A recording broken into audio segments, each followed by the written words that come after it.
Ну что у нас? Вот что я не нажал. Все, моя вина. Снова моя вина.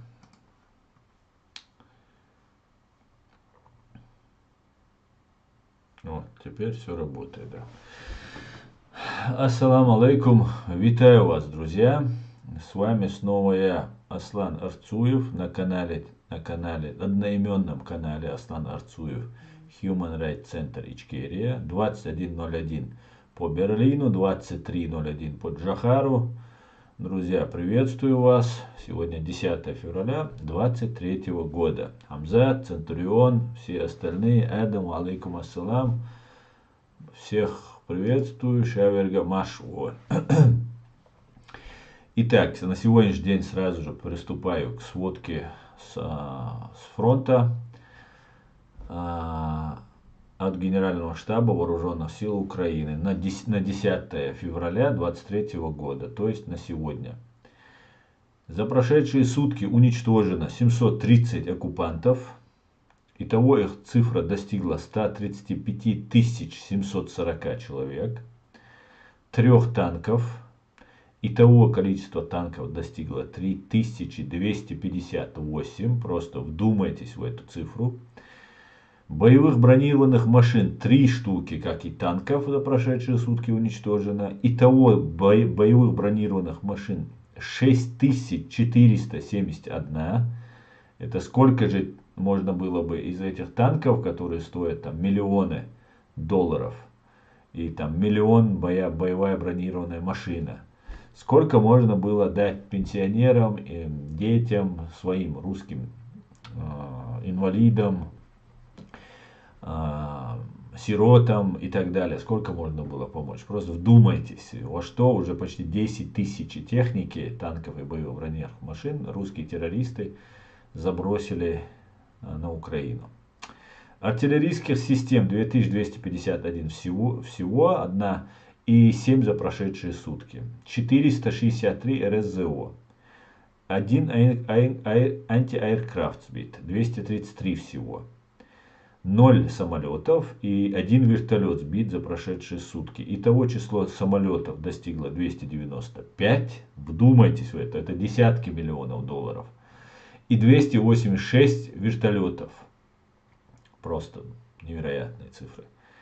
3 БПЛА сбито, 1970 итого их стало, 796 крылатых ракет, 0 за сутки, 18 кораблей, 0 за сутки, катеров, 5 автомобильной техники и цистерны за сутки и всего 5126 автомобильной техники, 211 специальной техники. Ну, как обычно, слава ЗСУ, Деон.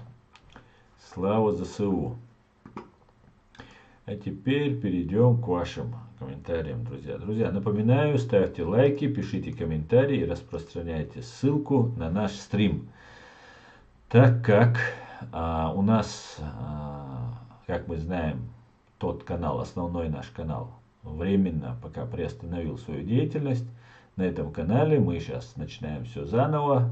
Но это нас должно еще больше мотивировать и доставлять удовольствие от работы. Конечно же, нам они этот канал, не сомневаюсь, включат в запрещенные на территории фашистской России, так как если они не включат, значит мы не дорабатываем. Но я уверен, они включат и отключат нам и монетизацию, чтобы YouTube не мог предлагать, если будет реклама в разные места, ну и так далее, и так далее. Но ничего страшного, друзья, правду не утаить, они могут все молчать о нас, о нашей правде, но мы будем ее доносить. Остальные центы, Адам, так, друзья, Центурион, Машал Войль, Дейлер Салам Машал Войль. Так, давайте я перейду.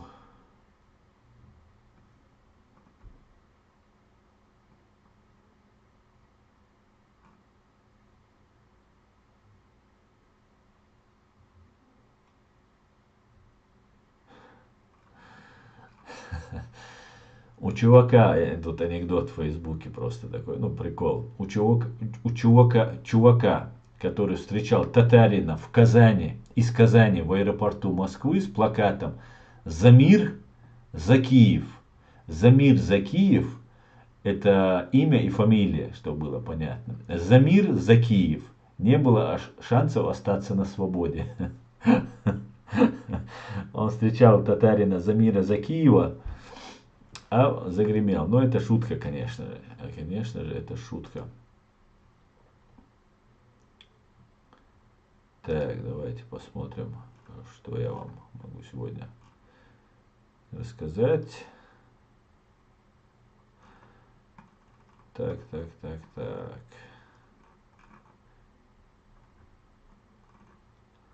YouTube начал мне напоминать о ситуации, которая происходила в Гути, Восточной Гути 5 лет назад.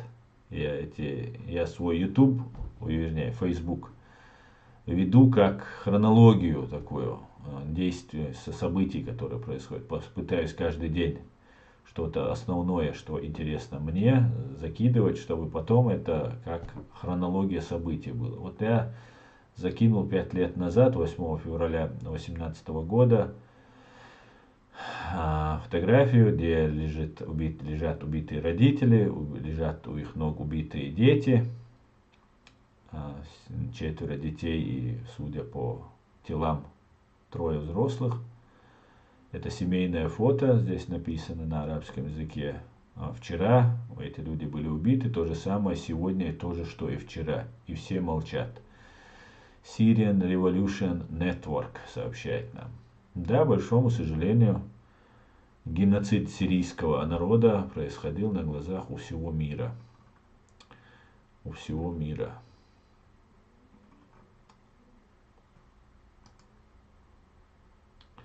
Мне тут я запостил видео с генералиссимусом Свободы, легендарным генералом ЧРИ Шамилем Басаевым, и мне тут зашли люди, я не понимаю, для чего они ко мне заходят, начинают на Басаева что-то лить, говорить какую-то грязь, потом вспоминают Грузию, что он в Абхазии воевал и так далее, и так далее.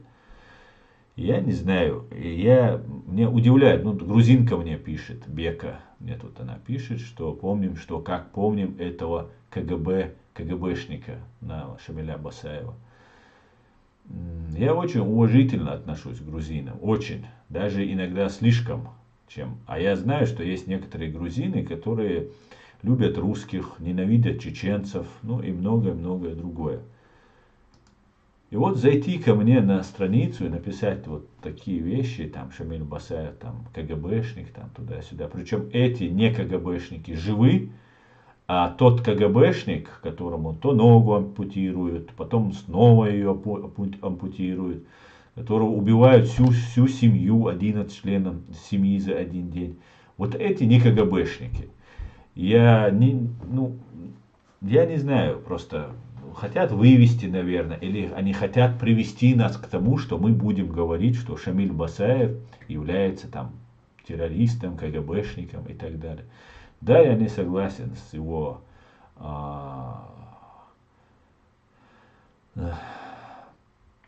попыткой обратить внимание на геноцид чеченского народа при помощи захвата школы в Беслане. Я с этим в корне не согласен. Более того, я даже не согласен с попыткой обратить внимание на геноцид чеченского народа при помощи захвата больницы в Буденновске. Я с этим не согласен. Вот я искренне, положа на руку, руку на сердце, могу сказать, я с этим не согласен.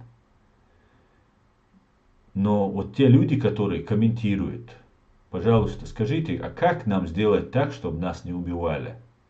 Как нам сделать так, чтобы нас оставили в покое? Вот, например, грузинка это мне пишет. Там еще какая-то там, я не понимаю, кто она, женщина тоже мне пишет.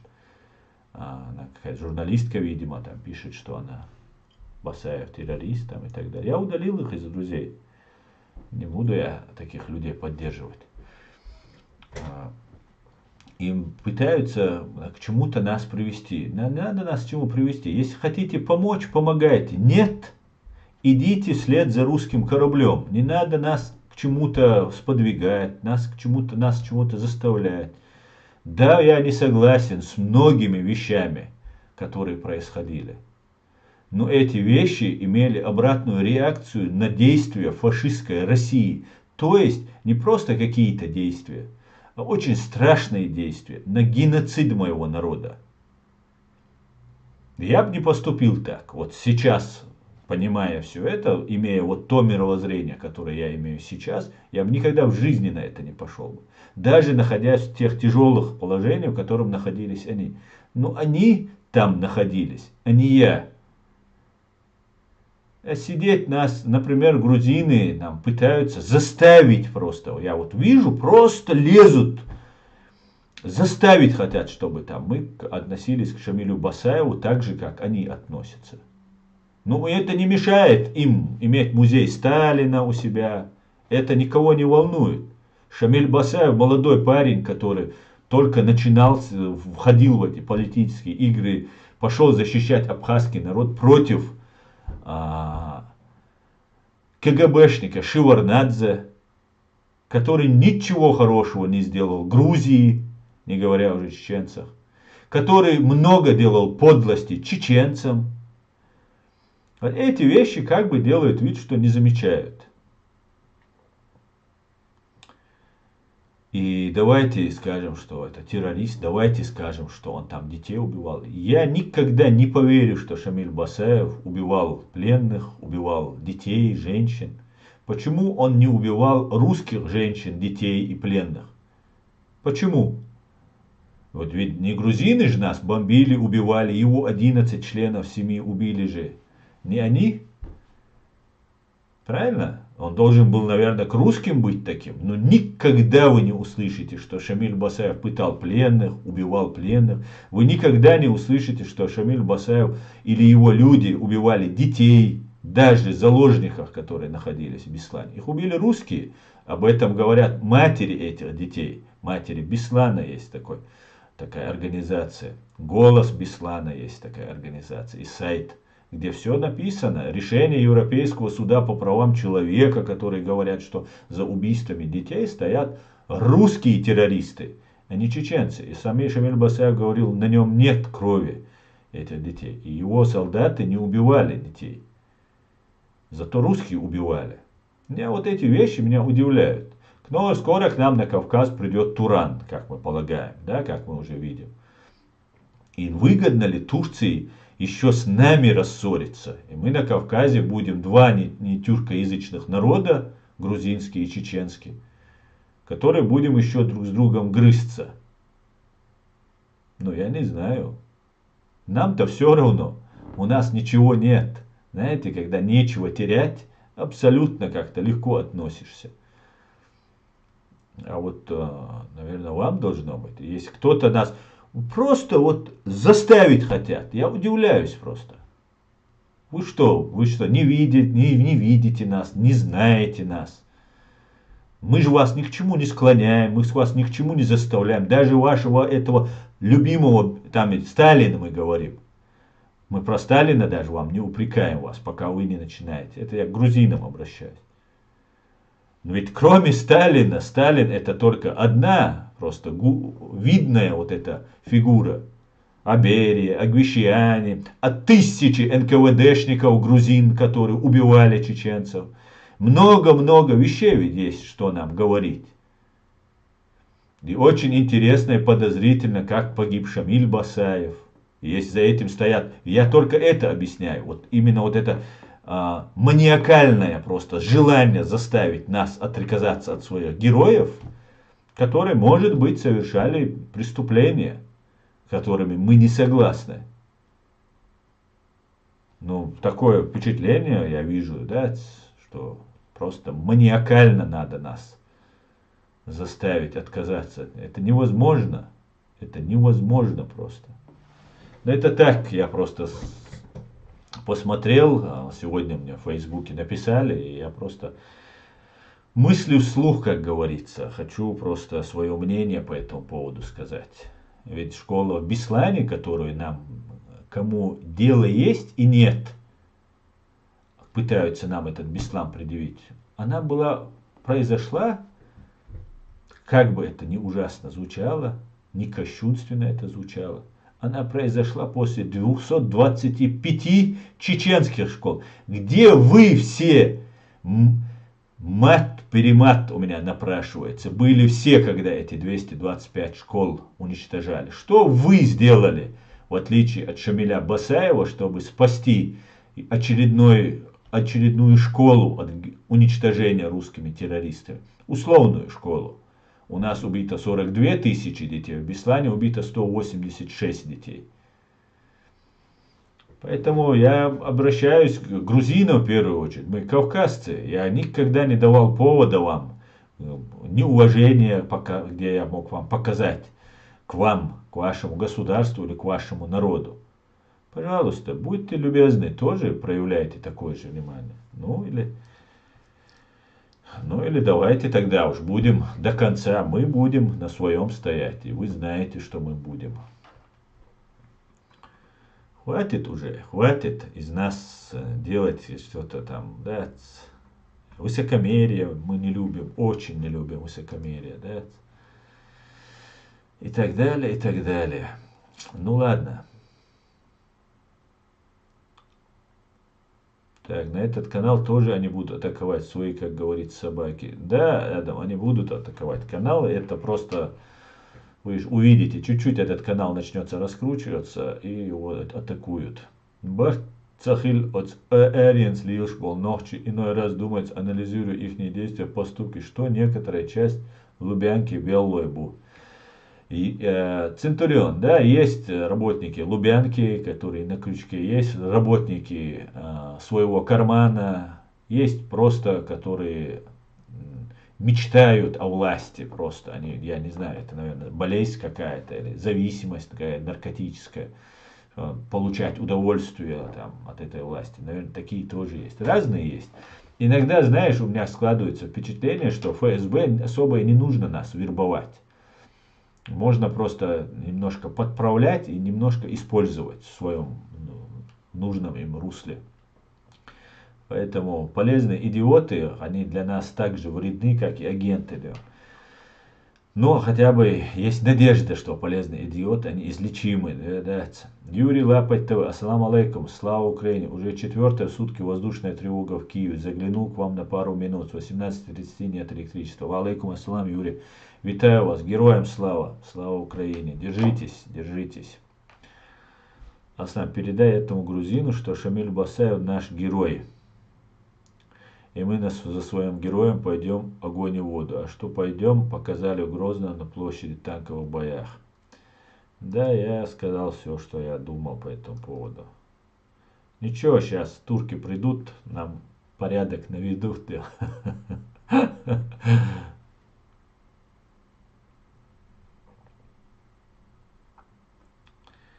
Так. Именно грузины пригласили Росимперию на Кавказ, типа для защиты от Турции. Турки тоже поганые, те, кто у власти там всю свою историю. Да. Евгений, витаю. Шалом, всем привет, друзья. Я не знаю, Хамас, что ты делаешь? Вот я не могу понять. Зашел, вышел, зашел, вышел, зашел, вышел. Зачем ты это делаешь?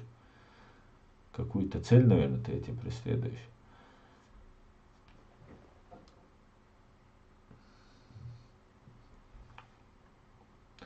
Чеченцы со всеми по совести пытались жить и вести себя за все время. Сейчас пришло время жить так, как они достойны, как работать за пределом конторы. Они ведут себя.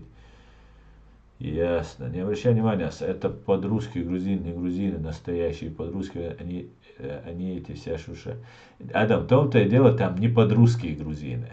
Там у меня в Фейсбуке, ну, конечно, там, наверное, есть левые какие-нибудь чуваки. У меня там сидят, затаившись, потому что я вначале принимал всех подряд. Но при этом... Так, подождите, я сейчас здесь займусь. При этом я очень сейчас веду аккуратно все свои эти Друзья, у меня там много друзей, которые просятся у друзья, я не беру, потому что мне это... Я уже разборчив, да. На TikTok лайв не работает. Вот сейчас я перезагружаю, я что-то вижу, какой-то бардак у меня тут происходит на TikTok. Вот я его сейчас перезагрузил, 921. Поэтому, Адам, они точно не подрусские. Там есть грузины, которые не подрусские. И честь и хвала таким людям. Но хватит нас к чему-то склонять. Да. Так. Ассаламу алейкум, алейкум. Чеченцы всем салам, а что массерга буду слушать. Не всегда могу писать комментарий, так как знаю. Ну, алейкум ассалам, самбек, машой. Ну вот я перезагрузил стрим, может сейчас пойдет в ТикТоке, посмотрим. Вернее, перезапустил стрим. Вюстик, Юэль, Танзил, хай, Юэль, Танзил, Вюстик, Машоэль, Дала, Юзиль. Так.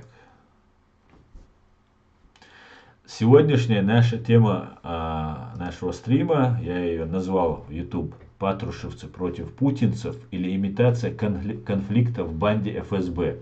Добрый вечер, юзер с Украины, витаю вас. Поэтому я хотел бы поговорить на эту тему.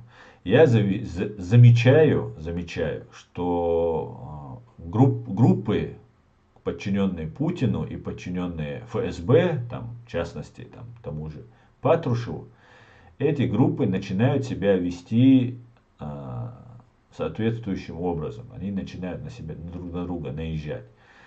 Такого раньше не водилось за ними. У них возникали очень серьезные конфликты. Они даже уничтожали друг друга.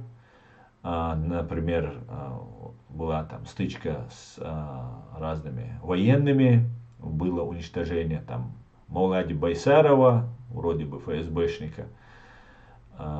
Уничтожение братьев Ямадаевых, вроде бы там к военным они подчинялись, российским банд военным подчинялись. Поэтому оскорбления и разные вещи не выходили наружу. И первое, что я замечаю, что это может быть имитацией, начали говорить, что у Путина есть двойники, и что Путина уже нет, что это двойники, что это не настоящие люди, там, третье, десятое и так далее. Поэтому на этом направлении может быть усиление того, что это не настоящий Путин, его нет там, или он там предатель каких-то их КГБшных корпоративных интересов. И вот теперь, что нужно Путина убрать. Самый хорошо маскирующиеся или повторяющиеся за кем-то действия, копирующие чьи-то действия, зверь является даже не обезьяна, как принято считать, а скорее всего медведь, который очень хорошо умеет повторять. И не случайно у русских этот зверь является таким важным олицетворением русскости. И мы сейчас видим, вот я это уже наблюдаю, я не знаю, это имитация или на самом деле конфликт имеет такие серьезные глубинные корни, что я не исключаю, конечно же, но мы видим мимикрирование, подстраивание под складывающуюся геополитическую ситуацию, да, или то давление, которое оказывает Америка и Англия на Россию, происходит от мимикрирования банды ФСБ. Я слышал, где-то читал, что многие бегут за границу, мы узнаем некоторые фамилии, мы видим некоторых там ФСБшников, которые начинают там нам вещать, рассказывать. Я не понимаю только, почему мы должны слушать этих КГБшников, почему мы вообще слушаем этих КГБшников, я не понимаю. КГБ это террористы. Представьте, из племени людоедов сбегает человек, людоед. Да, он немного ел людей, но там немножко поел, и он очень сожалеет о том, что он был людоедом, но он остается людоедом. И если я не вижу полного, стопроцентного выкладки на то, чтобы уничтожить террористическую банду ФСБ, то я не вижу смысла, зачем мы должны слушать каких-то там КГБшников, которые вещают нам о там, как там, надо вести. Там. Ну, я уже удивляюсь украинских каналов, куда вот Фейкин, Гудковы, ну это просто самые каждый день просто, каждый день вы можете Гудкова где-то встретить, вы можете встретить Фейкина, Невзоров, уже гражданин Украины, там, и так далее, и так далее. Еще раз напоминаю украинцам, войну в военном плане мы выиграли, чеченцы, у России. Мы проиграли их спецслужбам, их спецмероприятиям, их разным информационно-психологическим спецмероприятиям. И человек, который подвергся информационно-психологическому вот этому влиянию, который поверил в какую-то правду, ну, его проще оставить в покое, чем переубеждать его. Потому что это практически невозможно его переубедить, потому что иногда делается так, что он сам доходит до мысли, что вот это правда, вот это истина. Причем, если человек очень мало информирован в той или иной области, то он, чем меньше информирован, тем сильнее он верен той истине, в кавычках, которую он для себя открыл. А информация забрасывается не просто вам, просто лживая информация каким-нибудь там Песковым или самим Путиным забрасывается, в которую вы не поверите. Забрасывается информация частями, чтобы вы сами сложили пазл. И в итоге этот пазл вам дают складывать люди, которые определенно вызывают у вас доверие. Которые не как Путин, Песков или Соловьев. И вы тогда очень убеждены в том, что вы верите. Вот, например, вот этой ИПСО чеченцы подвергались неоднократно. И вот этот религиозный угар, который нам навязывался, другие разные там спецмероприятия, которые проводила фашистская банда ФСБ против нас. Сейчас мы пребываем в этом ИПСО, и мы уверены в том, что мы правы. Хотя идем в пропасть просто. Некоторые идут в пропасть. Ну, как-то так, друзья. Поэтому мы должны быть очень, очень аккуратными в этой информации. И я больше склонен считать, что патрушевцы реально начинают рамсовать с путинцами. Но замена патрушевцев или одних ФСБшников на других нам, чеченцам, украинцам, грузинам, никакой пользы это не дает. Это мы должны четко уяснить. Ни один КГБшник не должен быть подпущен к власти в России. Только с такой властью в России мы должны иметь дело. В противном случае, если не будет люстрации, рассекречивания архивов, суда над особо одиозными террористами, потому что если будет суд над Путиным с Патрушевым, ведь если будет суд над Путиным, он обязательно должен быть над Патрушевым. Не может быть так, что мы сейчас осудим Путина, и Патрушев скажем, ну ладно, прощаем его, потому что он помог.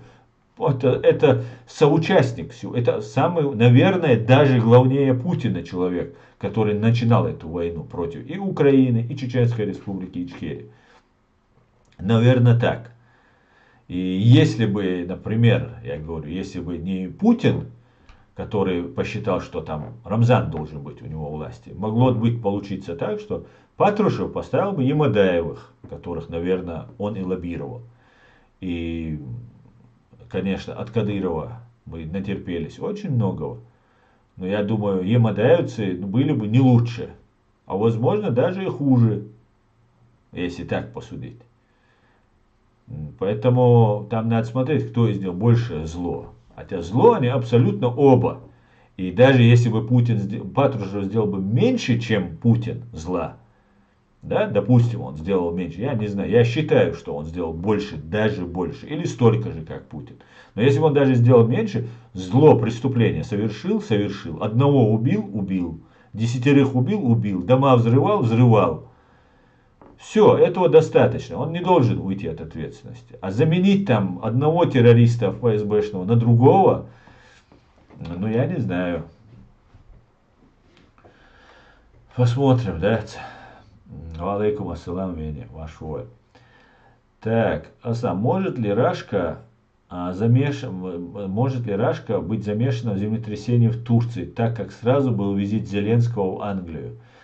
Азамбек, сам факт того, что как бы морально-нравственные рамки заходят за возможности Путина вот, совершить вот такое ужасное преступление. Если мы говорим о морально-нравственных, человеческих рамках Путина, банды ФСБ, то, конечно, мог. Мог ли он физически это сделать? Ну, я не знаю, есть ли такое оружие, где можно это сделать и остаться незамеченным, даже если провести подземный взрыв какой-нибудь, который нанесет там где-то в нужном месте, если этот взрыв произойдет. Поэтому я не знаю, мы знаем, что землетрясение случается, мы знаем, что Турция это сейсмически опасная территория. И именно в этом месте, где Турция и Сирия на границе, где произошел, там и случались и такие случаи. Поэтому может ли Путин с Патрушевым, ФСБ, Россия? Конечно, могут. Они все, что угодно. Вот самое невероятное, что на этой вот, в голову, что нам не может даже прийти, в страшном сне, что нам не приснится, они уже это 10 раз делали. Поэтому в этом сомнений нет. А вот технически было ли это необходимо и почему не в Украине это было сделано, а в Турции, например. Ну, если исходить из из твоего вопроса и предполагать, что это фашистская Россия сделала, то, ну, может, есть какое-то секретное оружие. Поэтому пока мы можем только гадать. Гадать.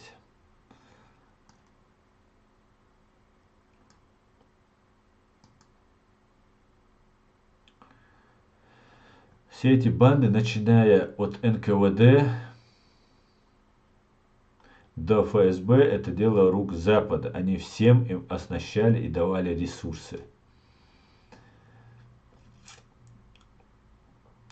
Так, полезный идиот, хотят чистым быть, а в случае чего, ну как сказал Шамиль Басаев, все маски сброшены, пошли в банк. Знаете, Адам, чего я опасаюсь? Вот этот конфликт, который сейчас разгорается между Путиным и Патрушевым, да, или бандой ФСБ, которая хочет сейчас жить Западом в мире, там, и так далее, и так далее. Путин уже все, он уже занесен в расстрельный список, ему черную метку отправят.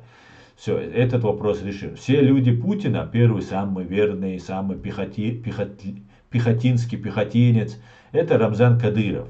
И, конечно же, Рамзан Кадыров, если Путин будет посажен, уничтожен, сбежит он, то у Рамзана, конечно же, может быть немножко другая судьба, более кровавая, как он и хотел, в принципе. Он же всем предлагал взрываться, сам лично пытал, избивал и так далее, и так далее. И как у изделия, которое попользуется и выбрасывает, это изделие подходит к своему логическому концу. И он, я хочу умереть за Путина, мечтает, эта возможность ему, скорее всего, предоставится. Возможно, даже в этом году она ему эту возможность предоставит. Скорее всего, у него будет шанс умереть за Путина. Поэтому я о чем хочу предупредить чеченцев, вот если меня молодые смотрят, запомните, пожалуйста, в первую очередь, нас постараются сейчас бросить на этих кадыровцев. Нас, чеченцев, которые недовольны кадыровцами, постараются бросить на этих кадыровцев. Возможно, даже не особо вооружая нас. Но, скорее всего, нам какие-то оружия, нам все это будет выдаваться там и так далее, и так далее. Конечно же, мы должны отстаивать свои права, мы должны и в том числе, и, возможно, силовым путем это делать. Но дело в том, что кто нами будет управлять и что мы получим в конце. Вот о чем мы должны сейчас задуматься. Поэтому я призываю чеченцев Завгаевщину, которая очень тесно начинает с Закаевщиной сотрудничать, уже давно это делает. И как мы знаем, Горская республика, которая заменил фактически, да, Закаев, и перешел на службу Горской республики, как он сообщает, что это проект Руслана Кутаева. Кто такой Руслан Кутаев? Мне чеченцы сами рассказывали. Не я здесь искал информацию, а я от чеченцев получал много информации. Кто такой Кутаев? Но это видно по его роликам, о чем он говорит, и так далее, и так далее. Поэтому нас попробует вот Завгаевщина условная использовать нас против кадыровщины. А я чеченцев призываю, мы не должны дать себя использовать. Пускай Завгаевщина сама воюет против кадыровцев. Они же у них власть отжали, они же их убивали, по факту кадыровцы зачищали Завгаевщину. И у них много убитых есть, у завгаевских.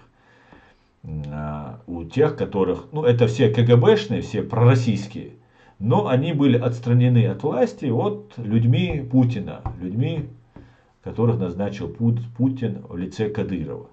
Поэтому мы должны сейчас, меня мой товарищ, мой друг, мой соратник, мне позвонил в прошлые мои стримы, и мы с ним очень долго разговаривали на эту тему.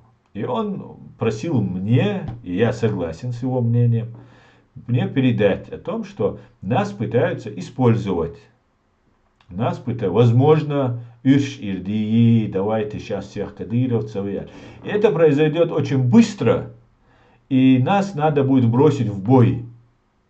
Так вот, я предлагаю тем, кто нас хочет бросить в бой, пойти самим первыми, показать, как они погибают за правду, продемонстрировать, а потом уже чеченцы сами подумают, пережившие геноцид, идти нам в бой или не идти, а если идти под каким флагом идти, точнее флаг-то уже наш пользует все, кто не хочет. Вчера, кто это говорил, тагут, кафирский флаг, нельзя там этот флаг, нельзя тот флаг, волка нельзя, герб нельзя, конституцию нельзя. Теперь уже они говорят, что ты вообще кто такой? Ты откуда появился? Мы здесь всегда стояли на страже Ичкерии, нашего государства. И поэтому они в этом плане сейчас будут использовать нашу атрибутику, нашу государственную символику. И мы должны быть очень внимательными, чтобы нас очередную какую-нибудь информационно-психологическую спецоперацию не всунули, где мы должны будем вырезать кадыровцев. Я считаю, что у них есть кадры, я в прошлом стриме на чеченском этом говорил, у них есть кадры, они смогут своих людей поставить, вот это Завгаевщина условная, подвинув кадыровщину. Но мы останемся связанными с Россией. И когда после Первой войны, после развала Советского Союза, когда мы вынуждены были взять вот этих завгаевцев на работу кое-кого, мы брали, потому что других кадров не было. Чеченцев, кто не служит России, тех не обучают этому ремеслу, управлять государством, управлять республикой там, и так далее, и так далее. И везде задвигают. Ты должен служить России, тогда у тебя появляется карьера, возможности и, соответственно, опыт, которым ты обогащаешься за время своей деятельности на этой ниве. Затем закончилась Первая русско-чеченская война, и государственный аппарат у нас требовал новые кадры. Кадров не было. Именно поэтому у нас был такой бардак. Не просто потому, что русские против нас работали. Это правда. Если бы они не работали, наверное, Аслан Масхадов и его правительство вырулили бы эту ситуацию в лучшем русле, для нас выгодном русле. Но русские не давали вырулить даже. И вот смотрите, какая ситуация. Если мы, например, тогда Аслан Масхадов, как тот же Джохар Дудаев, не мог набирать советские кадры, он набирал, а уже Масхадов не мог набирать, хотя вокруг него много оказалось подозрительных, мутных, абсолютно пророссийских личностей. Разные там были люди, конечно, были порядочные, разные. Так вот, тогда он уже не мог набирать эти кадры, потому что между нами уже была кровь. Между нами были тысячи, десятки, более 120 тысяч уничтоженных наших людей. наших граждан. И сейчас, когда нам предлагают, что надо договориться с Завгаевщиной, чтобы мы уничтожили Кадыровщину, и потом Закаевщина и Завгаевщина построят вместе Горскую республику с кадрами, которые связаны с Россией. И это большая проблема. Захватить республику в принципе не составит труда. Я думаю, немного будет смертников, если у нас будет достаточно вооружения и людей, чтобы мы зачистили нашу землю от русских террористов, их пособников. Ну, если русские не будут помогать, имеется в виду, если русские войска будут выводиться, мы быстренько вот эту Кадыровщину зачистим. Я в этом нисколько не сомневаюсь. Я думаю, там не так много нужно будет людей для этого даже зачищать. В этом нисколько не сомневаюсь. Дело в том, что после этого нужно построить государство. Целое государство нужно построить. Фактически с нуля. Причем с нуля так, чтобы еще враг не просочился туда.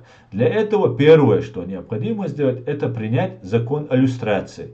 Мы строго-настрого должны запретить всем, кто принимал хоть какое-то участие в коллаборации, в оккупации, в пособничестве оккупации нашего государства, мы этих людей должны на пушечный выстрел не подпускать. В противном случае мы потерпим поражение.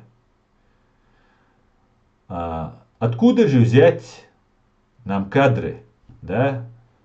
А кадры у нас за 20 лет здесь, в Европе, накопились. Также мы возьмем из чеченского общества, Чеченской республики, и также возьмем здесь. Но закон о люстрации, он должен строго соблюдаться. Закон о люстрации это не то, что мы расстреливать будем, им голову отрезать. Нет, это то, что эти люди не имеют права занимать никакую государственную должность. Никакую образовательную, бюджетная, любая сфера для них закрыта, где будет это финансироваться из бюджета. Это строго-настрого мы должны решить для себя. Только в таком случае мы сможем. Если же на таких, Запад, Америка, Англия, которая нам много помогала, Запад нам помогал, Франция нам помогала, все нам помогали, кто сколько мог. Так вот, эти государства были за нас. Когда, например, Яндербиев встречался с Ельциным в Кремле, тогда Ельцин хотел посадить Завгаева и Яндербиева друг против друга, а сам сесть во главе стола. Это так называемая чеченизация конфликта. Тогда Запад был на нашей стороне. Я уверен, если мы сумеем правильно объяснить американцам, англичанам, что мы адекватны, что мы можем управлять своим обществом, что наше общество, оно поддерживает именно эту идею, которую я сейчас пытаюсь сформулировать. Может, у кого-то у вас лучше получится это формулировать. То они нас поймут и нас поддержат, потому что им не нужны связанные с русскими спецслужбами даже в прошлом люди, когда есть те, которые готовы быть верны, а как чеченцы верны, мало кто может быть своему слову, своим принципам. Я думаю, там сидят очень умные люди, и мы видим по событиям, которые сейчас разворачиваются, там сидят очень мудрые люди. Я думаю, я не знаю, конечно же, Америка может сказать, или Англия сказать, да, мы плевали на ваши эти принципы, на все, нам нужен предатель, который будет служить только нам, никогда никакого внимания чеченскому народу, сидели под русскими, будете сидеть и под нами, и поставить нам какого-нибудь гауляйтера. Это тоже не исключено, я это не исключаю. Вполне возможно. Такое я, конечно, не вижу никаких предпосылок к этому. Но я это не исключаю, так как в этой жизни возможно все. А сейчас люди, которые представляются там Завгаевщиной, являются Завгаевщиной, пророссийскими, то есть, эти люди оделись в тогу ичкерийцев. Они вчера убивали, готовы были уничтожить Дудаева и всех его соратников, а теперь они сами больше ичкерийцы, чем мы все вместе взятые. И вещи, там, а кто он, где он, откуда взялся. Поэтому мы эти вещи, я специально это говорю на русском языке, чтобы меня и американцы, и англичане, кто-нибудь услышал наш зов, наш призыв к тому, что мы хотим быть друзьями. И если нужна долгосрочная, многовековая, надежная опора, как говорил Джохар Дудаев, мы можем быть очень верными друзьями. Просто даже не представляете, насколько надежными и верными своему слову. Можно нахрапом? Конечно, можно. Почему нет? Особенно постгеноцидный народ, который фактически не имеет никаких прав в этом мире. Конечно, можно поступить и нахрапом. Но будет ли это долгосрочно? Я уверяю, что это не будет долгосрочно. Я 100% уверен, что такой договор с нами не будет долгосрочным. Россия так уже ошиблась. Россия на Кавказе много раз ошибалась. И 2 раза самых таких важных было. То, что первое, что она посчитала, что с нами можно разговаривать как с людьми ниже сортом. Убить можно, разговаривать ниже как сортом нельзя. Это показали 100 лет под советской оккупацией, коммунистической оккупацией и вот той сегодняшней оккупации. Но невозможно. Все мы абсолютно адекватны, абсолютно договороспособны, абсолютно миролюбивые, без сомнения. Но вот у нас такое видение на процессы. И я пытаюсь найти вот эту золотую середину, где мы могли бы быть, и чеченский народ был доволен, и Запад был доволен. О чем мы могли бы прийти к какому-то единому мнению для эффективного действия в будущем. Как-то так. А кадыровцы, находясь в плену Украины, что с ними будет? Передадут ли их Чеченской Республике после? Я не знаю, М5, я не знаю. Если чеченцы, которые попали в плен, не напишут, не подпишут документы о том, что они хотят добровольно, чтобы их передали России, их не передадут. И я призываю, если кто этого не хочет, очень внимательно относиться. Мы знаем историю с киргизом Мусихановым, не знаю, жив он или нет, который попал в плен украинцам и которого обменяли на украинцев, пленных, которые находились в России или у России. Что стало с киргизом Мусихановым? История пока умалчивает, говорят, его убили.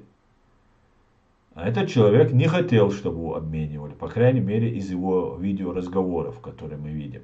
Что он добровольно сдался и так далее, и так далее. И он рассчитывал, что его не передадут. Но произошло то, что произошло. И мы должны быть очень-очень осторожными в этих вещах. Украинцам нужно забирать своих бойцов.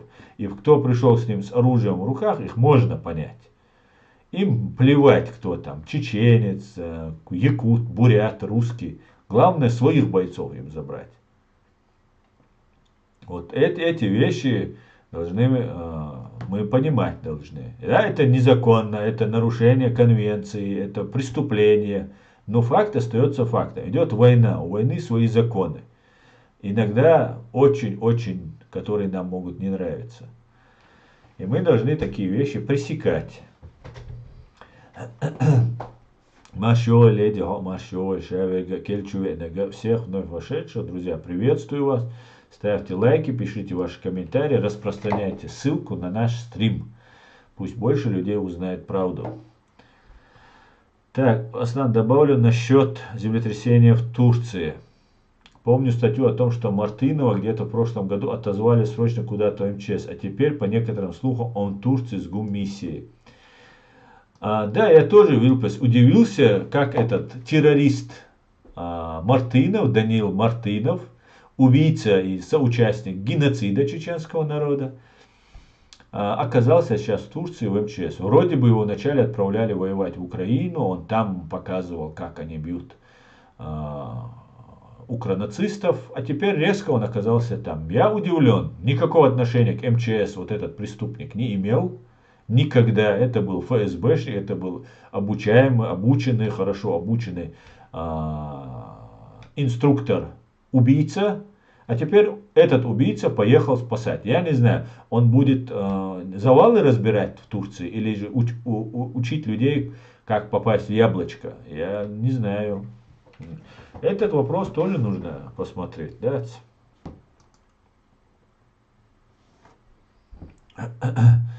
Он сначала воевал в Украине, потом куда-то тушить пожары его отправили. Гинц он в Турции. Странно, что не в розыске, он через Интерпол. Очень странно, очень странно. Но я так понимаю, его, наверное, пытаются легализовать. Его, наверное, пытаются вывести в свет.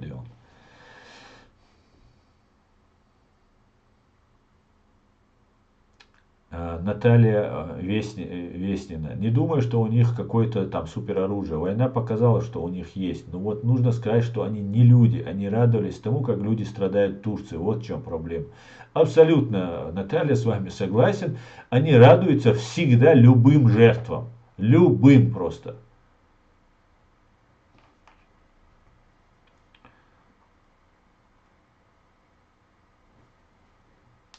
На 100% ты прав. Расскажи, почему очень хорошо уважают Дудаева в Эстонии и многие другие страны. Эд, витаю тебя.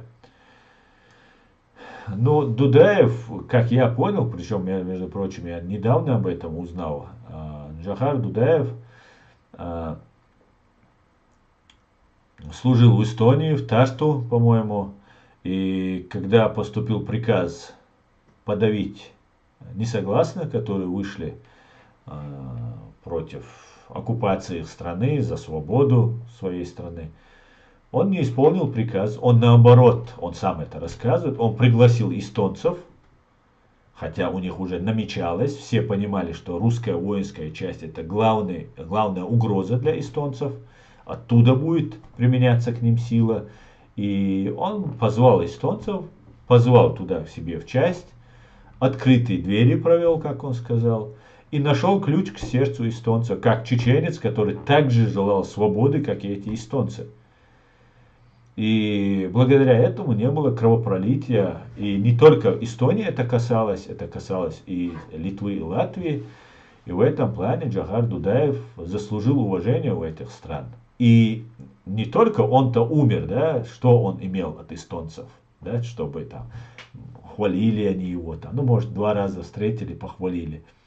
Ну и все, он прожил после этого недолго, как мы знаем. В 96 году Джохар был убит, в 90-91 году вот эти события, ну 3-4-5 лет. После этого, после гибели Джохара, прошло уже 27 лет. И мы, чеченцы, пользуемся теми благами, которые и литовцы, и эстонцы, и остальные, где сделал Джохар Дудаев во имя своего народа, как чеченец хорошее, мы получаем до сих пор дивиденды от этого. И еще 100 лет будем получать эти дивиденды. Поэтому, вот вкратце, если рассказать, я это так вижу. Я считаю, что Джохар был очень верный своему народу сын. Жена у него эстонка. Нет, у него жена русская, с Тамбова, но это не имеет значения. Эстонка она или русская. Алейкум ассалам, Амират Кавказ. Хамас, Аслан, а что вы думаете про Афганистан? Для какой цели дали свободу Афганистану? Что-то странное это. Я могу только свое мнение сказать, Хамас, по этому поводу. Я считаю, что Афганистан покинули, оставив такое количество оружия, потому что талибы и американцы нашли общий язык. Что бы кто ни говорил, как бы что там нам не представляли, но я никогда не поверю, что американцы не могли сжечь вертолеты, не могли сжечь хаммеры, не могли сжечь автоматы, пулеметы и снаряды, патроны к ним и все остальное. Фактически, оставив американское вооружение, американцы афганских вот этих воинов, которые сражались против него, сделали зависимыми от своего военно-промышленного комплекса и сделали их своими клиентами. И получили определенный договор с ними, заключили с ними определенный договор. Это так, если говорить, да? Почему они ушли? Я думаю, вообще, изначально мое мнение на этот счет, что и втягивание Америки в Ирак, в арабский мир, и в Афганистан, это дело рук террористической банды ФСБ и ГРУ. И взрывы домов 11 сентября 2001 года, это тоже дело рук ГРУ. И 20 лет проведя, потратив триллионы долларов на эту коррумпированную вот эту власть, которая абсолютно не собирается быть цивилизованной в этом Афганистане, только хапать, воровать и хапать они умели. Они поняли, что пока они заняты уже 20 лет борьбу с исламским терроризмом, который на самом деле имеет место быть, исламский радикализм и фашизм имеет место быть, это правда, но он не имеет тех масштабов, на которые нужно было обращать вот это внимание всего мирового сообщества и всей военной машины Соединенных Штатов и стран НАТО. Я не вижу просто причин, для чего это делалось. Потому что такой необходимости, такой угрозы нет просто. Но я считаю, что русские сделали очень качественную игру для того, чтобы втянуть американцев в арабский мир, афганский мир, в Среднюю Азию. И вот они таким образом устроили. Потом американцы поняли, что удар, пока они ходят по арабскому миру и по Средней Азии, где-то там наводят порядки, пытаются навести порядки, в это время готовится удар по Европе через Украину. И этот удар сейчас мы видим. И я нисколько не сомневаюсь, абсолютно просто не сомневаюсь, что на Западе, в Америке поняли, что если вот сейчас мы отпустим ситуацию в Украине, сдадим как Чечню, как других сдали России, имея даже больше юридических оснований, даже при том абсурдном, незаконном оставлении России в Совете Безопасности ООН постоянным членом, что теперь мы не можем оставить, что это будет просто катастрофа для всей Европы. Я думаю, поэтому они договорились с талибами. Они говорят, что позорно бежали. Ничего позорного я там не вижу. Если бы бежали позорно, сожгли бы все оружие. Оставили оружие на миллиарды. Их сделали своими клиентами своего ВПК, своего военно-промышленного комплекса.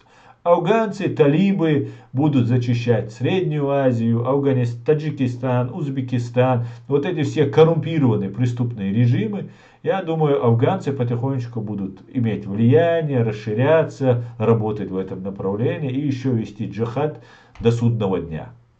Ну, получать помощь, наверное, от американцев, потому что оружие их. Я как-то так это вижу. Как-то так, да.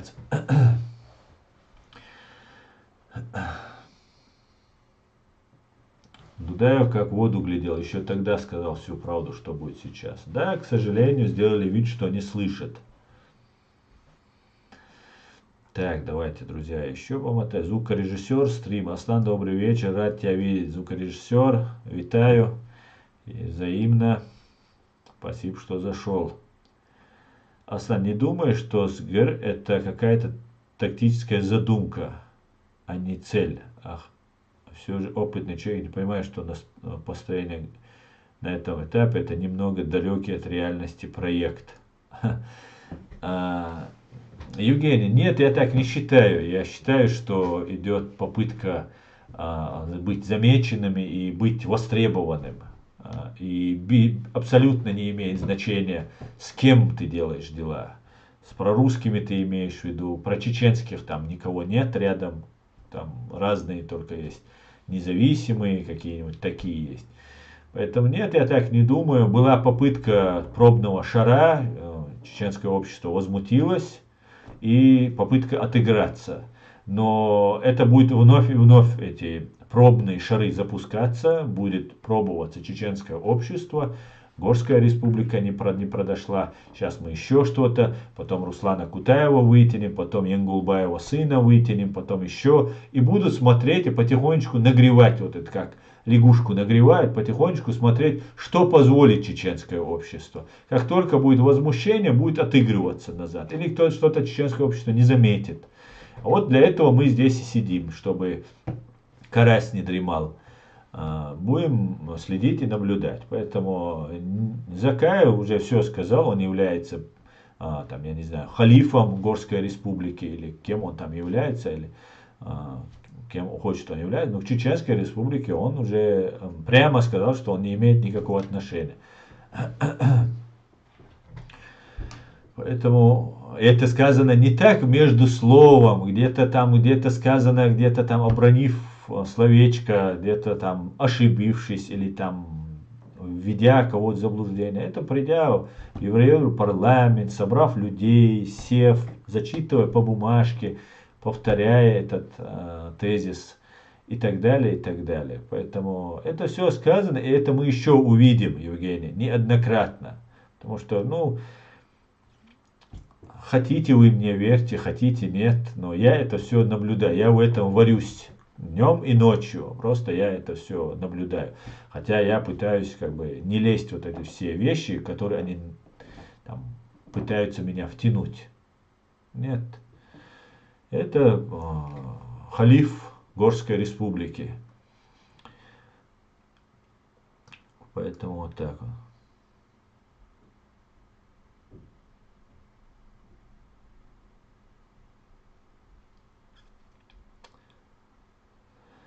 Запад сам помогал им готовить этот удар с момента развала СССР. Готовить кому?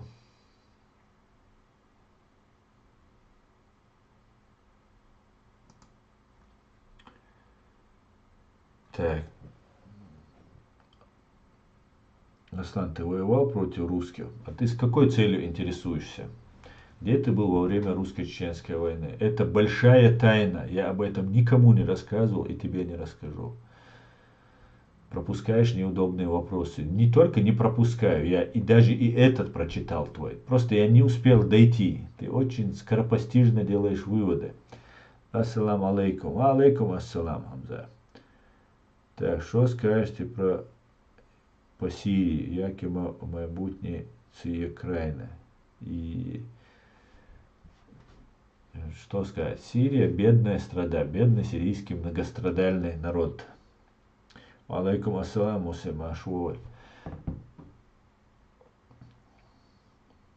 Полностью поддерживаю, что сейчас делает. Молодец, поддерживай. Ты будешь использован и выкинут, я тебе скажу, Муса. Зачем тебе знать, воевал ли он или нет? Он гражданин Ичкерии, и все, я воевал везде примерно, и Хаммер. Это так нужно показать что ему, ни для чего. Скорее всего, партия выиграет. Я так думаю, у нас легенда, что мы с Англией будем. Я не знаю, кто выиграет. Мне это вообще как-то неинтересно. Мне важно, чтобы не было русских террористов у нас во власти. Вот что мне важно. Кто там будет во власти, кого там чеченский народ выберет, кого удастся обмануть некоторым там людям, сколько будет обманывать чеченский народ. Ну, это меня, это уже, конечно, волнует, не хотелось бы. Но мне важно, чтобы не было связи никого с русскими террористами, чтобы мы потеряли всякий контакт с Россией. Мы должны вообще уйти от русского языка, от русского телевидения, от русского информационного пространства и полностью переключиться на английский язык. Потому что наш язык знают в мире очень мало людей. Нам нужно переходить на английский язык и на английское информационное пространство. Это и есть залог долгосрочного успеха нашего государства и нашего народа. Вот что мне нужно. А все, кто связан с Россией, кто хочет власть захватить, они могут идти лесом. Прошлое Аслана засекречено на 75 лет на Назару Путлеру. Да, Хамза? Да, засекретили мы. Дуппель, печать. Your case засекречен. Мударис. Top secret. Совершенно секретно. После создания Горской республики Ичкерия соединиться что будет? Соцакитер. Как это шахматная игра? В концовке Джахар мат и шах поставь. Да, вот. Так. Аслан, не рассказывай тайну всем известную о себе. Да, леди. Я не буду рассказывать тайну. Аслан, а Ильяс Ахмадов, министр иностранных дел Ичкерии, он же в Америке. Принимает ли он какое-нибудь участие в судьбе Ичкерии? Подобное обращение к Блинкину он должен был писать. Хамзат, нет, Ильяс Ахмадов не принимает, что мне известно, не принимает участие в жизни Ичкерии, в судьбе Ичкерии. Я с ним на связи, мы общаемся иногда, и все, что я могу сказать. Все, что я могу сказать. Я не знаю по поводу настроения чеченцев, но слышала от родственников ингуша, живущего в Невере, что большинство ингушей против Рашки. Ну, значит, отлично. Значит, уже ингушское общество в 91 году, которое, как мы увидели, не было готово по какой-то причине, сейчас, видимо, созревает. Они, наверное, поняли, что по-другому нельзя. И по-другому реально нельзя. Если ингуши хотят остаться ингушами, а не раствориться вот в этом фашистском сегменте нашего мирового вот этого зла, то им, конечно же, нужно однозначно уходить из-под влияния России. Английский язык поможет нам найти общий язык. Да, совершенно верно. Док Дилланцу Аснамбо. Хамзат, я не знаю. Сунцаха комментировать, да. Я эти вопросы не задавал. Против или нет, это одно. Второе, ингуши никак не проявили, что они против Фашарашки. Хамза, док диллан, цадильнаун, док, вот если, инсмубо, приблизительно, иш док цадильнаун. Док цадильнаун. Просто, может, он знает больше нас с тобой, может, в этом дело. Правильно говорите про английский язык. И ориентация на современное демократическое государство, как Кемаль Ататюрк сделал Турцию сильным современным государством. Да, совершенно верно. У нас другого выбора нет. У нас есть свое демократическое государство, и мы будем идти именно в соответствии с конституцией этого государства. И нужно научиться чеченцам, что я не вижу, в принципе, пока еще до конца не вижу, массово не вижу, уважать свою конституцию. И все, кто, например, начинает хаять свою конституцию, вот этих людей нужно останавливать, а не так, что вот я могу. Нет, уничтожение своей конституции, ее делегитимизация, ее высмеивание этой конституции, это удар самому себе. И не просто самому себе, а всему государству, всему не просто настоящему нашего народа, а еще будущему этого народа. Поэтому это нужно понять, когда чеченцы поймут, вот как я это понимаю, чуть-чуть нужно кругозор расширить, немножко объяснить нужно многим людям. Я думаю, чеченцы будут самыми ярыми защитниками своей конституции, когда они поймут, насколько это важно и ценно. Хотел бы добавить про Дудаева Эстонии. Фактически спас эстонский народ. В те времена он проводил фильтрацию всех тех, кто пребывал в Эстонии, и всех, кого он арестовал. Были 85 сотрудников КГБ и ГРУ. Эд, я не знаю, конечно, этих деталей. Наверное, да, будет интересно от тебя это мне услышать. Если у тебя есть такая информация, очень интересно будет услышать. Я знаю вот поверхностно то, что сам Джахар об этом рассказал. И то вот я недавно услышал от него. Это видео я раньше не видел. От эстонцев я не слышал. Может, на эстонском языке они между собой на эту тему общаются. Может, не принято эти вещи говорить. Ведь Дудаев тогда как предатель, там все такое получается. Они же на него говорили, в Афганистане воевал. А потом русский журналюга поехал и нашел какого-то афганца, командира бывшего, который говорит, когда самолеты вылетали с территории Советского Союза, Таджикистан, Узбекистан, кстати, братские афганцы, там и живут и таджики, и узбеки в Афганистане, кстати говоря, и как по национальности, даже не просто братья по религии. Так вот, этот афганский вот этот командир бывший, он рассказывал, что Дудаев им звонил и сообщал, что вылетает бомбардировщик, и они уходили. Было такое. Так, как же он так? Если Ичкерия отсоединится от Горской республики, что будет БРСМ? От Горской республики Ичкерия не присоединялась, чтобы она отсоединялась. Чеченский кейс, чеченское государство, кейс чеченского государства, он абсолютно 100% готовый. Не нужно туда ничего добавлять. Цаум вишдачон сектиту. Горский республик цаизван, Имарат цаизван, Конституция хица цаиз. У нас все имеется.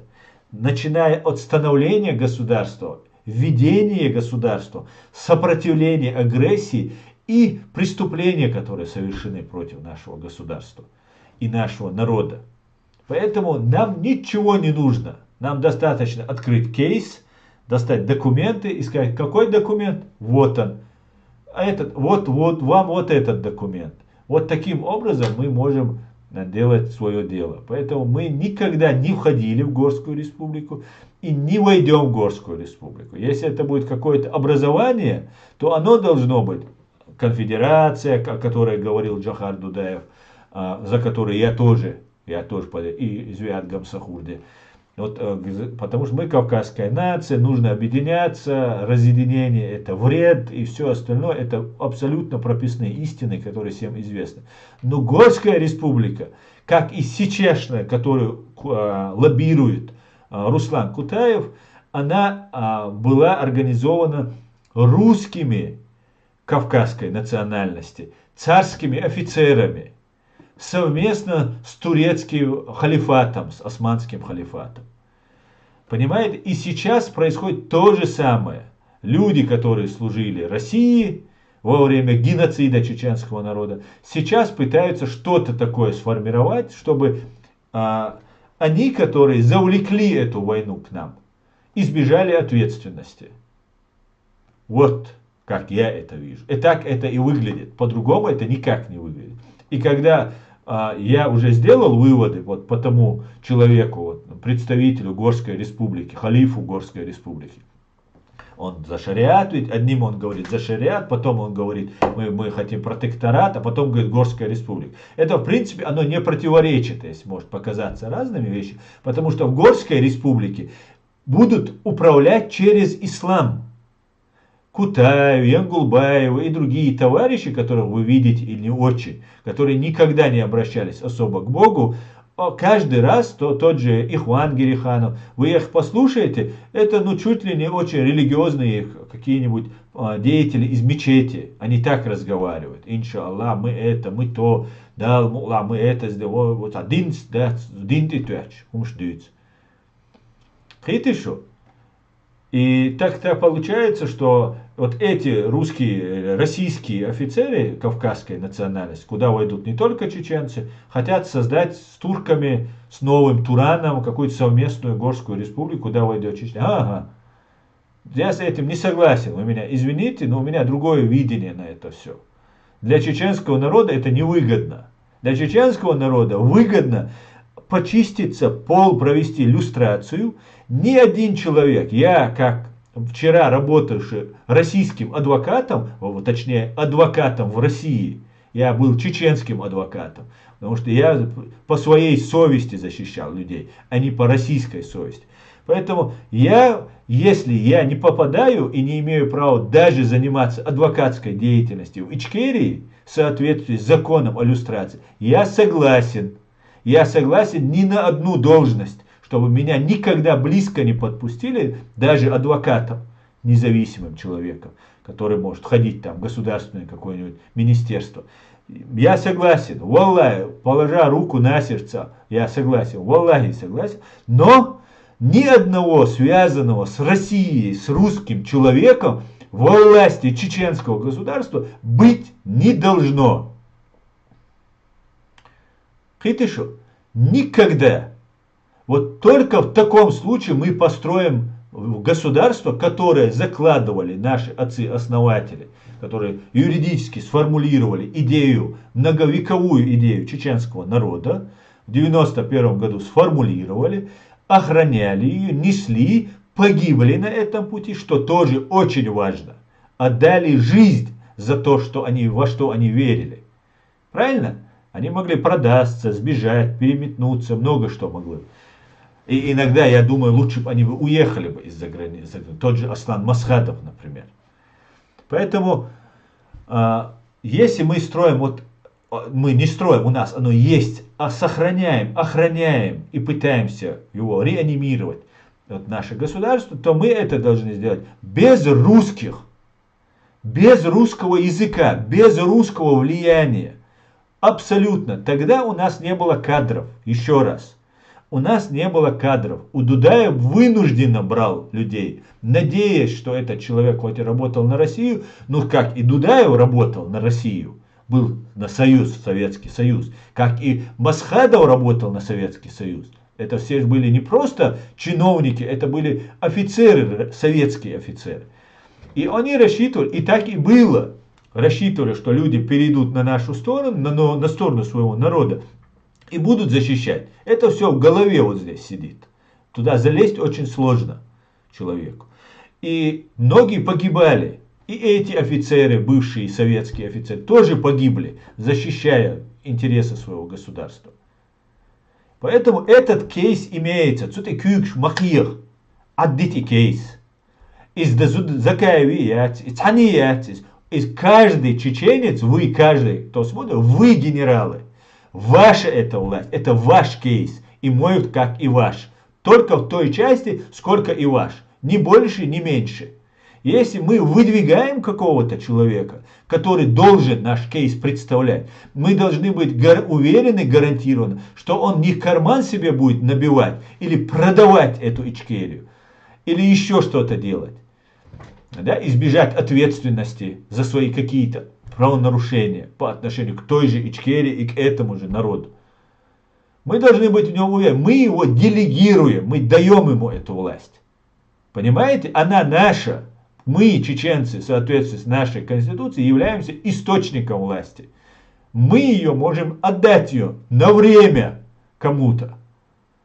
Но если он вокруг себя собирает, уже изначально вокруг себя собирает всю пророссийскую, да, у нас не было, я начал с того, у Дудаева не было кадров. Он вынужденно взял советских граждан.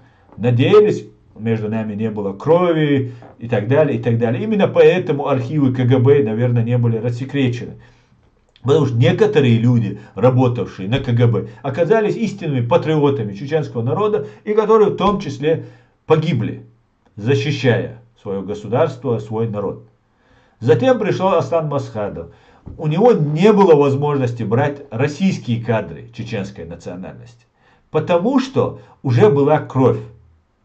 И так Масхадов сделал много, что не следовало делать. Закон о люстрации был принят, но не был утвержден самим Асланом Масхадовым. Я сейчас говорю то, что мне передавали вот те люди, которые находились тогда там. Все, мы попали в кашу, Россия работала против нас, кадров не хватало, воевать мы умели, но не умели управлять. Не умели много чего и так далее, и так далее. И мы пошли путем исламизации, там еще чего-то, еще чего-то. Борьба за власть, Ендербиев не ушел на пенсию, начал, дить еще. Но в нормальном, не военном времени, без угрозы России, это абсолютно нормальные процессы, когда ведется политическая борьба. Без политической борьбы нет прогресса, нет развития общества. Она должна быть, даже если нам это не нравится. Они должны ругаться, они должны спорить, они должны что-то друг другу доказывать и так далее.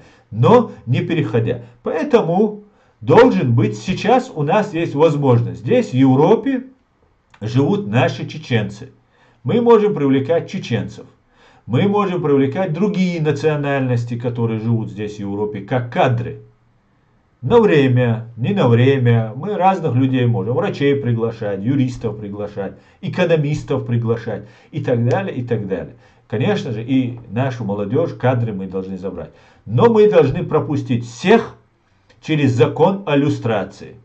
Начиная с меня. Всех. Всех, кто связан с Россией. Если Россия рассекретит архивы, мы увидим. Не рассекретит, мы всего не узнаем.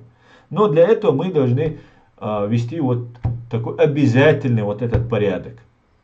Некоторых иллюстраций это не расстрел, это не тюрьма, это просто ты не можешь подходить близко к власти, информационным ресурсам, образовательным учреждениям, где ты не можешь преподавать, обучать и так далее. И она имеет некоторые категории, имеют временные, например, такой временной отрезок. Кого-то на 5 лет, кого-то на 10 лет нельзя. Допустим, это какие-нибудь учителя, еще кто-то, директора школы, там еще что-то. Кого-то под амнистию мы пустим. Это тоже должно предусматриваться. Кто-то вынужденно занимался, а в душе всегда был за нас. Или помог втихаря кому-то где-то. И этот факт тоже станет известным. И этот человек придет и скажет, этот человек, уважаемый, который не связан никак с Россией, придет и поручится за какого-то человека. И должна быть специальная комиссия, которая должна этих людей, если на них нет крови, то есть нету состава тяжкого преступления, мы должны вот так провести. И это мы делаем, не я это сейчас придумываю, сижу. Это все сделали Польша, это сделали страны Балтии. Этого не сделала Украина, у которой сейчас нехорошо вот внутренняя составляющая, несмотря на то, что успехи на поле боя. И вот нужно от этого избавиться, Боас. Без этого мы не построим государство. Не построим мы. Построим на время. Мы зайдем, захватим, мы город захватим, мы отрежем головы, мы там повесимся, расстреляем, взорвем, посадим и так далее. Но государство мы не построим. А цель не отрезать голову кому-то, а цель построить государство. Понимаете? Вот какая перед нами задача стоит.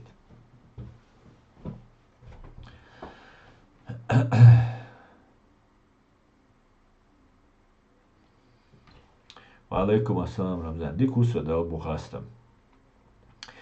Так, друзья, я почитаю ваши комментарии.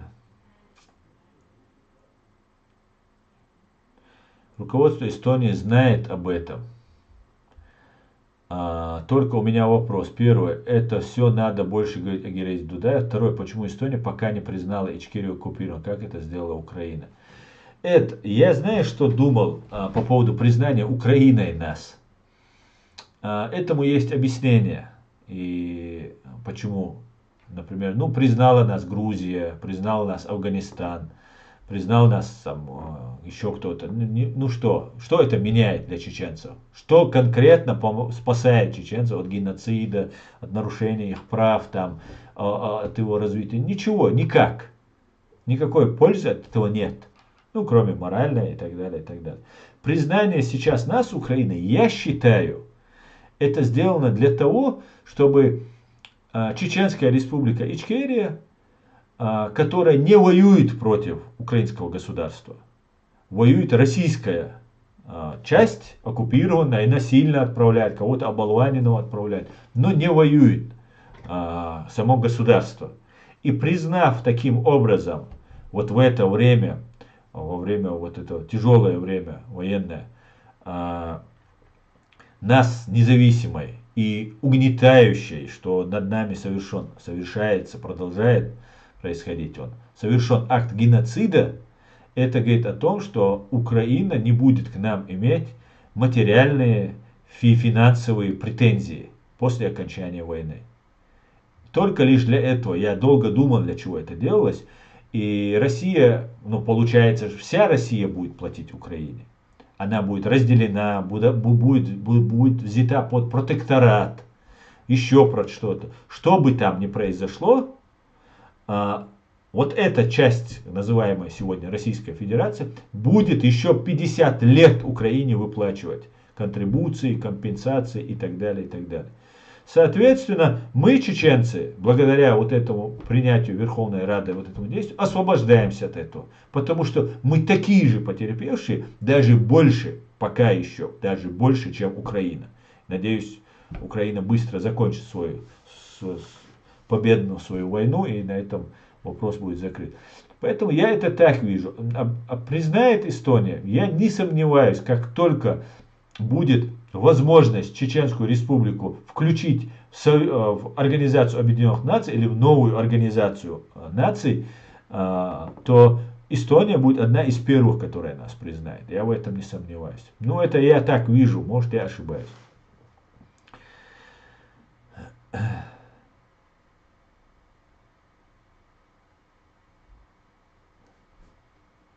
Нет, Евгений, ты ошибаешься.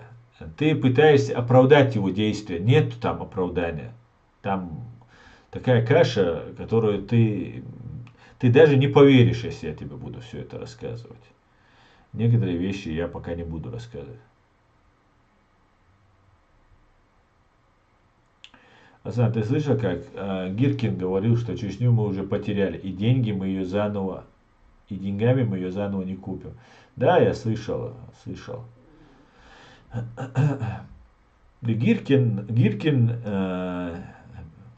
фашист, который, да, говорит немножко правды. Это человек Патрушева, я уже в этом практически уверен. И вот этот человек, который сядет на очень долго или будет уничтожен, как бешеный пес.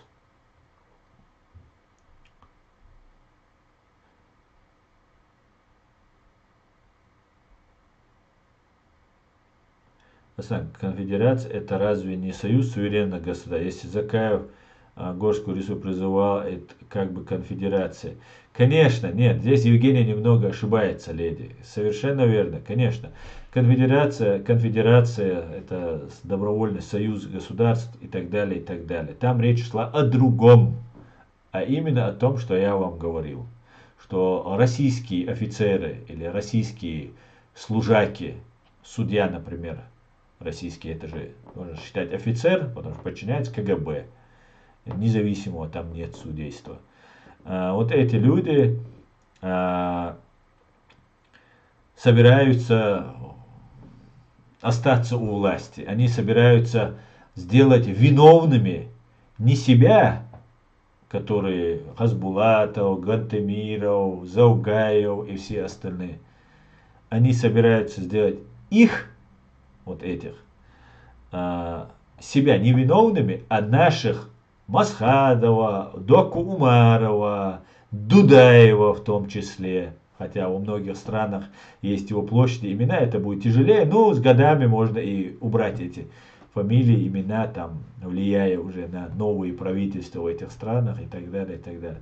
Поэтому это вещи, которые мы должны пресекать на корню. Лардалдиз, ох, Лардалдиз. Ничего нет, никакой конфедерации не строили.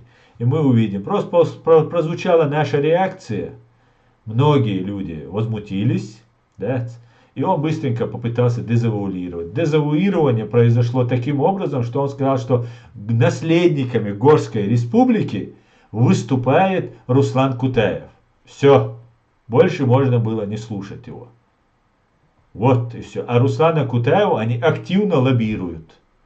В Фейсбуке его фотки выставляют, это они показывают, что они, вот мы за Руслана Кутаева. Я как человека Руслана Кутаева никогда в жизни не видел и не знаю. Я даже не знаю, чем он занимался при правительстве Масхадова. Но я как россиянина его, который пытается нас там использовать для того, чтобы они пришли в власть, такие люди, как пророссийские люди, как Кутаев, вот этих людей я выступаю категорически против. Поэтому по какой-то причине они сейчас массово молчат, не произносят мое имя. Потому что это лишняя реклама, лучше меня сделать маргиналом, запретить мой сайт, запретить мой канал там, и так далее, и так далее. Так вот, но потом, когда они прорвутся очень сильно. Правда, у них нет ничего, что может меня так уничтожить. Ну, кроме физического устранения.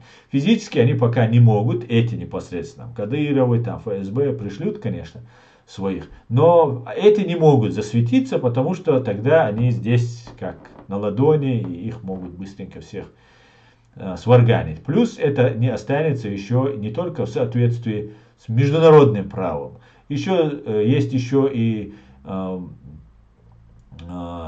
более нам понятное, наше долгое, наше чеченское право, да, наше, которое не противоречит международному праву, но которое неотвратимо почти всегда, даже через 50 лет. Поэтому эти люди по-разному пытаются себя вести, пытаются как-то закрепиться, но я думаю, что у них нет никаких шансов.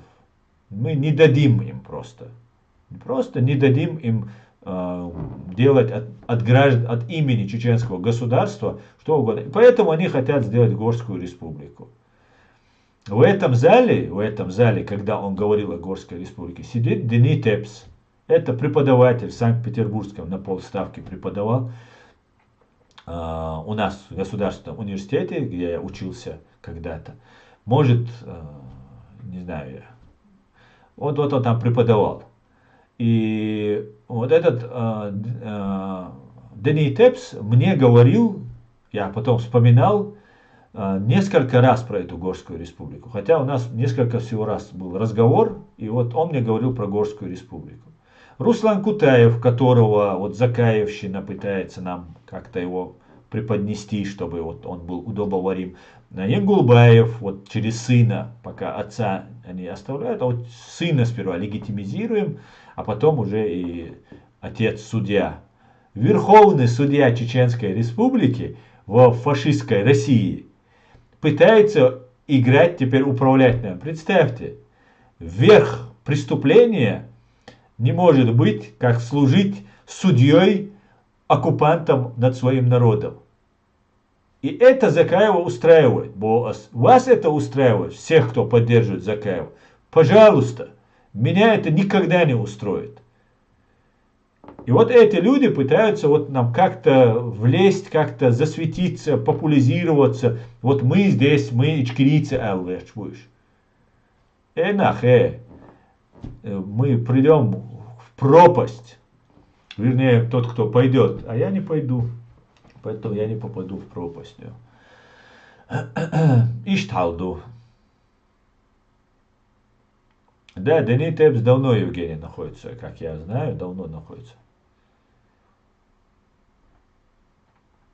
Асан, несмотря на их потуги, ты выделяешься.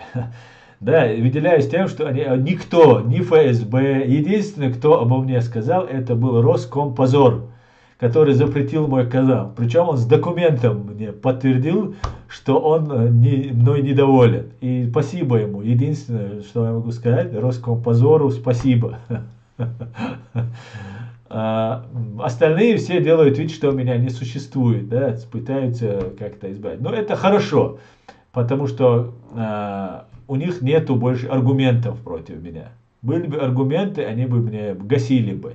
Они говорят, что я ФСБ, лицо не говорят, вот чтоб сел кто-то и сказал, я утверждаю, что ты ФСБшник. Или прийти на мой канал всегда доступен. Приди и скажи, я утверждаю, что ты ФСБшник, что ты вредишь там нашему государству, что мы вот такие прошли огонь и воду, а ты вот никогда ничего не делал, пришел тут на это. Я 8 лет этим занимаюсь здесь, я вас всех не видел здесь. Я не видел, что вы здесь делаете за последние 8 лет. Мало я кого видел. Кого видел, я могу поименно их назвать. Кого видел, кто чем-то занят. Вот некоторые, которые тут мне говорят. Поэтому дюцерду, био мелдеш дюч ашбу, био мелдеше, диц шейнаматов. Но это не меняет отношение чеченского народа к предателям чеченского народа. Поэтому вот так вот.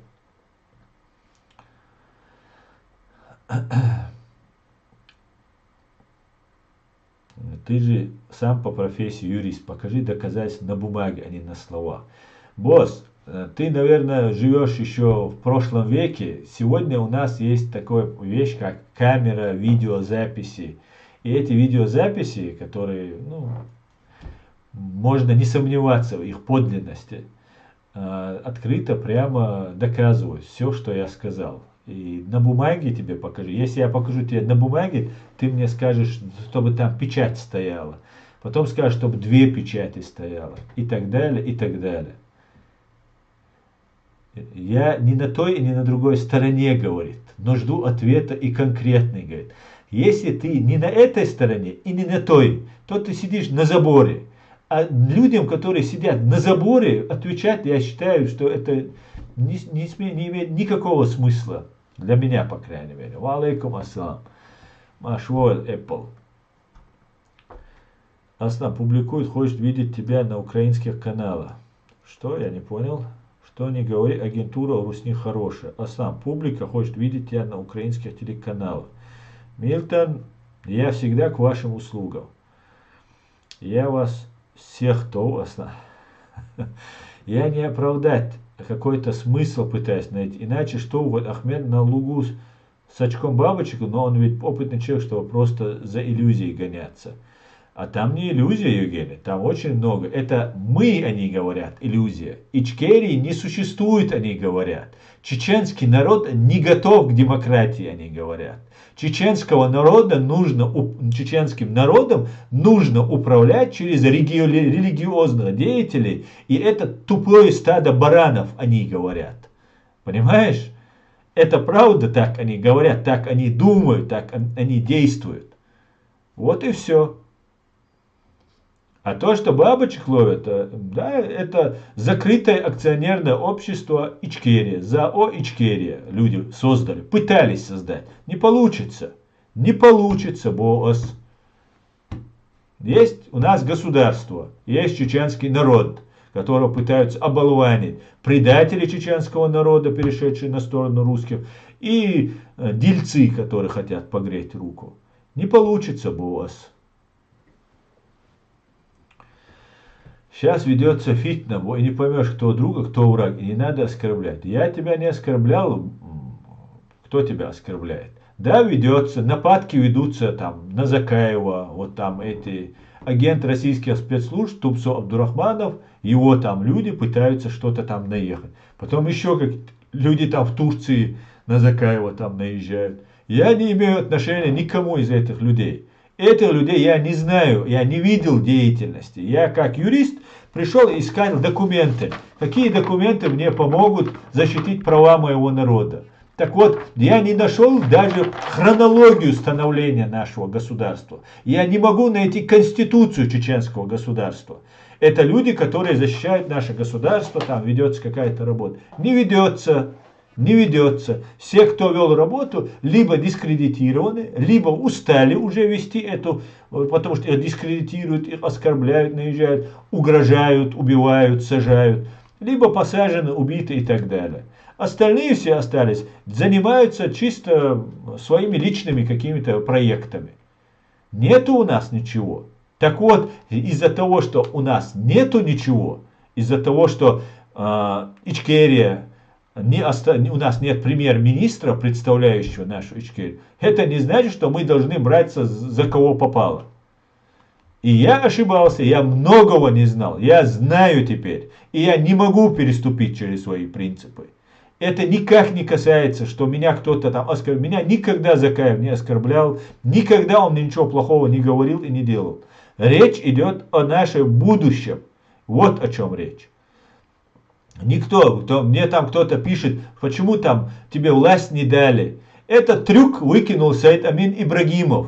Когда я поехал на его встречу по его просьбе в его правозащитную организацию.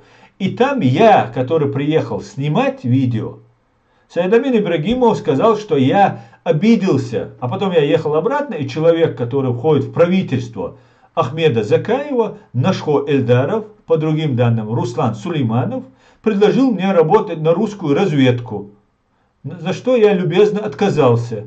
И после этого мне Саид Амин сказал, потому что я этого Нашхо, он его рядом с собой посадил за столом. А я снимал, я не собирался сидеть во главе там президиума, что-то выступать. В голове даже нет.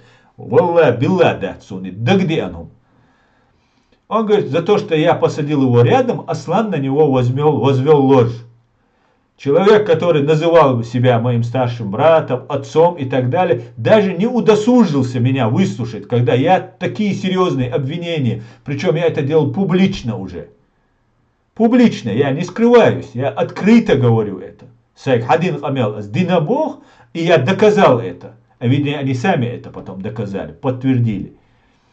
И вот потом говорят, меня Закаев не берет. Это тоже неправда. Сейчас они меня просят. Сейчас. Мне это не нужно, понимаете? Мне нету никакой власти. Я не хочу никакой власти, чтобы там сейчас мы быстренько обдурим чеченский народ, придем к власти там и будем жить, поживать и добра наживать. Не нужно мне это. Мне нужно, чтобы мой народ был гарантирован безопасности на века. Для этого нужно террористическую банду ФСБ судить, признать ее террористической. Всю связь с чеченской бандой ФСБ и чеченским народом, или бандой ГРУ, вообще с Россией, ее нужно обрезать раз и навсегда, провести закон люстрации, отказаться от русского языка и перейти на английский язык. Я хочу безопасности для своего народа по-настоящему, а не обман своего народа. Может быть, я не прав, может, в этой ситуации мне нужно заткнуться, закрыться, оставить все как есть. Вот есть Кадыровщина, есть Заугаевщина, есть Закаевщина. Все, занимайтесь, гори оно все синим пламенем. Алла, иставался уаха саишью. Соцамо зарплат лушват, цаму ницаха инават, цан саган худинянчуа, должен ват. Валари, открыто уахи хузираватсер. Ты что? Но я считаю, это мой долг. Вот пока я так считаю, я так буду делать. Если я увижу, что никому это не интересно, плевали все на то, что на правду, на истину и готовы, я буду продолжать, даже если все будут, потому что убито у меня 300 тысяч моих граждан. Всех национальностей, всех религий. Я буду продолжать. Пока я могу, пока я считаю это нужным, я буду продолжать. Все. Вот все я делаю.